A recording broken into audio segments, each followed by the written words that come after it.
few words should be said, even though I warn you that by explaining these things to you, I shall subject you to a very serious hoax. Because if I allow you to leave here this evening under the impression that you understand something about Zen, you will have missed the point entirely. Because Zen is a way of life, a state of being that is not possible to embrace in any concept whatsoever. So that any concepts, any ideas, any words that I shall put across to you this evening will have as their object showing you the limitations of words and of thinking.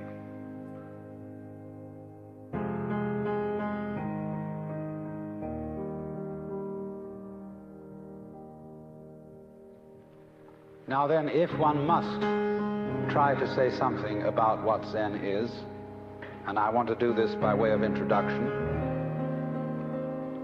I must make it emphatic that Zen, in its essence, is not a doctrine. There's nothing you're supposed to believe in. And it's not a philosophy in our sense, that is to say, a set of ideas, an intellectual net in which one tries to catch the fish of reality.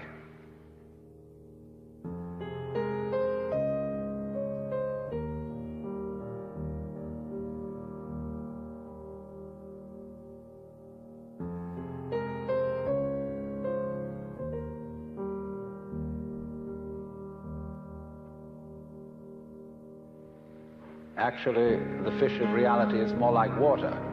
It always slips through the net, and in water, you know, when you get into it, there's nothing to hang on to. All this universe is like water. It is fluid, it is transient, it is changing. And when you're thrown into the water after being accustomed to living on the dry land, and you're not used to the idea of swimming, you try to stand on the water, you try to catch hold of it, and as a result, you drown.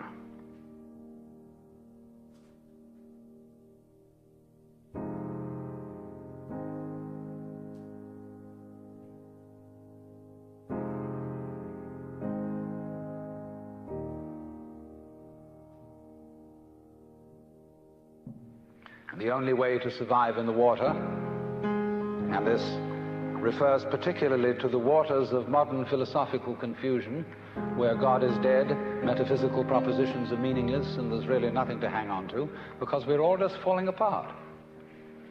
And the only thing to do under those circumstances is to learn how to swim. And to swim, you relax. You let go, you give yourself to the water, and you have to know how to breathe in the right way.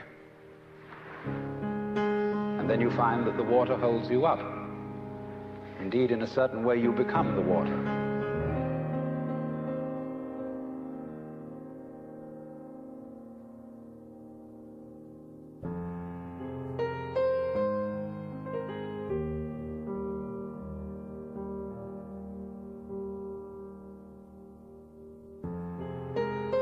So in the same way, one might say, if one attempted to, again I say misleadingly, to put Zen into any sort of concept, it simply comes down to this: